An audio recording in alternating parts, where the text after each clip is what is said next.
Hi, I'm Mark Westcott. I just want to invite you and welcome you to a session in our Live Complete series. Today I'd like to talk about the issue of a 40-person future. So maybe a new idea for you, but imagine if you could look at your future and say, okay, I just want to try and limit the time I spend with people to 40 really important people. That is, 40 people who are future thinking, people who are a great opportunity for me to move forward with, and 40 people that if I spent time with them, I would have a much greater future than I potentially could do if I was to continue to occasionally get trapped in with negative people, toxic relationships, and just hanging out basically with the wrong types of people.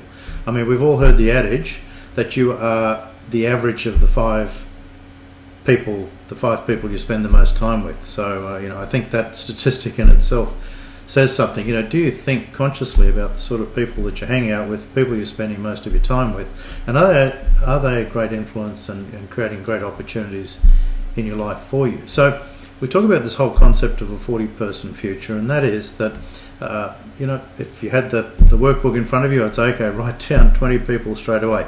10 personal, 10 professional. Some are going to cross over, and that's fine too. Your family's obviously going to be one of them, but just try and list down 10 people from a personal point of view that are really positive, constructive and valuable in your life, 10 people from a professional point of view, and then I'd write down a list of another 10 people who are people maybe you've met once or twice, you don't know all that well, but they're people you'd really like to get to know, and they'd be really valuable to get to know.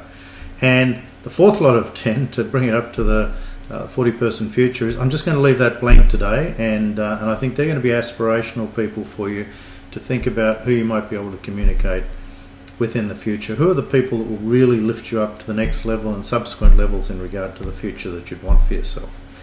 Now, there's a couple of parts to this, because people will always say, and I know you're probably thinking now, but what about people that I've been friends with for 100 years and I can't just go and dump them and not be friends with them anymore? Well, I just have this thing that it's okay to squeeze out bad behavior, it's okay to squeeze out bad habits in life, and it's okay to push to the side people that aren't necessarily positive relationships in your life as well. I mean, limit the amount of time is the practical way, and eventually if you're spending all your time with people that you really want to be part of your future, then those that don't fit into that mold are probably going to fall by the wayside anyway. And so I'd take you back actually and ask you the question: the mates you had in grade 1 and grade 2 at school, do you still hang out with them?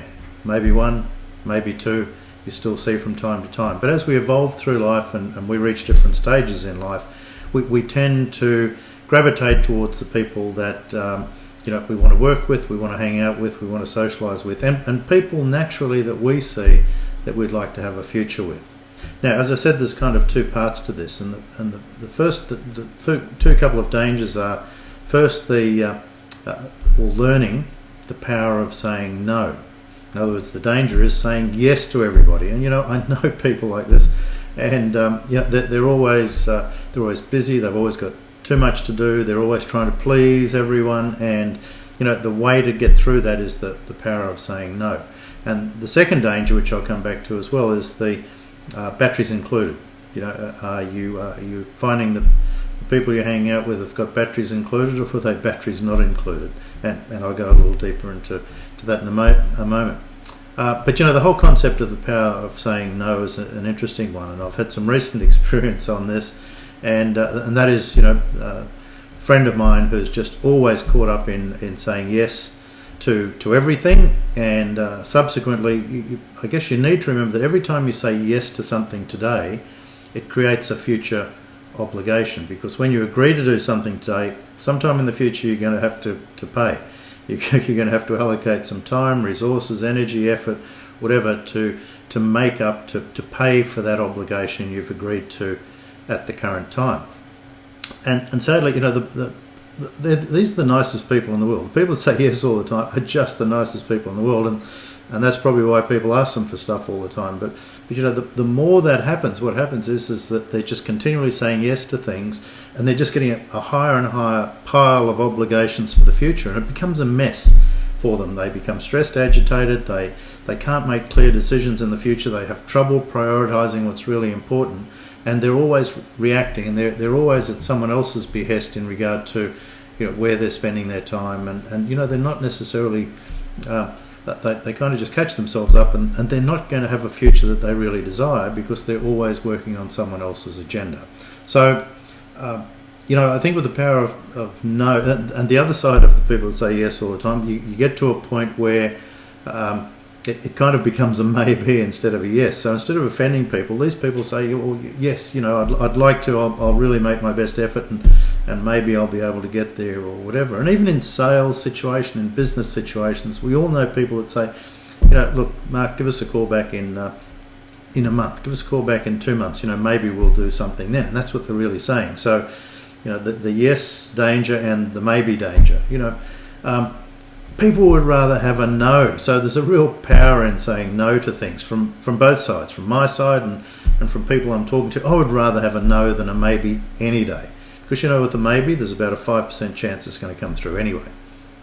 So I'd rather have a no than a maybe, because a maybe puts you in a holding pattern. A maybe puts you in a holding pattern. So there you are going round and round and round, for a flying analogy, and you're stuck in this holding pattern in a month's, and you're hoping it's all going to come true. So in a month's time, you're kind of hanging out, and you go back and you get another maybe. And this has happened before, hasn't it? So you get maybe, maybe, maybe. Truth is, I've been doing this a long time. Okay, there's about a 5% chance that any of those maybes are ever going to be turned into yeses.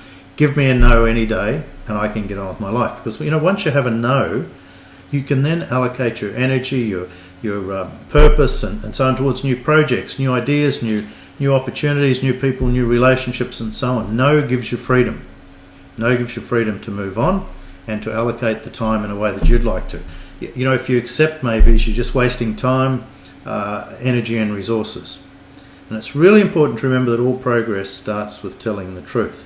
So when someone gives you a maybe, just look them in the eye and say, I'd really rather have a no. Don't give me maybes. Tell me the truth. If you're really not that interested, or this is not something you want to commit to, or you want to set up energy for in the future, give me a no now. Don't sort of have me hanging out. Now, the other side that I wanted to talk about was in regard to the batteries included, batteries not included. You've all had the Christmas presents, haven't you? Where you get home and the kids unwrap everything, and of course, there's the brand new toy, and it's just inert because it just sits there. There's no batteries included, and there's nothing you can do with it. And on the other hand, you buy stuff. You go and buy some equipment or whatever, and it says on the box batteries included. And so when you get home, the batteries are included, and the thing works straight away, and it provides something for you. It provides a resource, a capability, or whatever for you. But the thing without batteries just tends to drain you of energy. So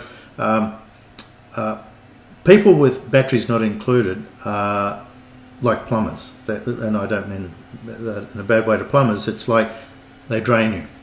People with batteries not included drain you because what they're doing is they don't have any energy, they don't have any resources or resourcefulness, and so what they're doing is they're coming to you to get their energy. So, you become the energy source of the person with batteries not included, whereas the person with batteries included, they come to you and they're full of vibrant energy and so on, and they're forward thinking, they want to contribute and so on, whereas the batteries not included people are really trying to drain you of energy. And what happens very much is that people who are batteries not included are very past-based people. They're past-based people, and in a lot of ways too, sometimes they may be just hero worshipping you. They kind of come along and they're getting their energy by hanging around you and draining of you. So it depletes you, and it's of no value to you whatsoever.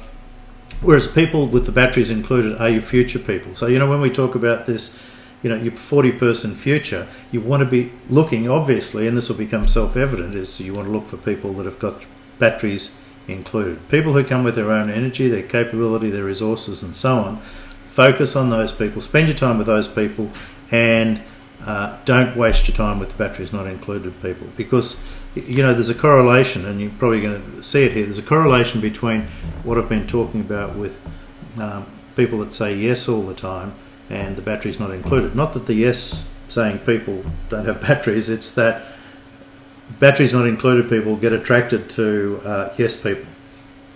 Okay, so if you're likely to say yes to people all the time, you're just going to attract like a swarm of flies these people that are just going to drain you of energy. So my summary of all this is look towards creating for yourself a 40-person future. 20 right now that are kind of existing friends, relationships and so on that are most valuable to you, and write down why they're valuable to you, but also write down, and this is the most important thing, what are you doing for them to make sure you create value for them. Okay, make sure it's not just a one-way street. Make sure you're creating value for those people, okay, in reciprocation for the value that they create you. It may be in different ways, may not be as tangible, whatever, but just make sure there's a balance between giving and receiving. Okay, so create your initial list of 20, personal and professional. Then look at 10 people you'd really like to get to know better, people that will give you greater opportunities, people with huge batteries included, and people that are going to be a great resource and opportunity for you. And then as a strategy, think about what you can do for those people before you expect anything in return for them. Always give before you receive, and always ask questions before you tell people how good you are. Make sure you ask enough questions to prove the value that you bring to the table. And remember, the final 10 is going to be for the future. They're going to be huge multipliers for you, huge opportunities. I'm Mark Westcott. Thanks for your time today. Thanks for listening in regard to the 40-person future. And just remember the power of saying no. Thanks for your time.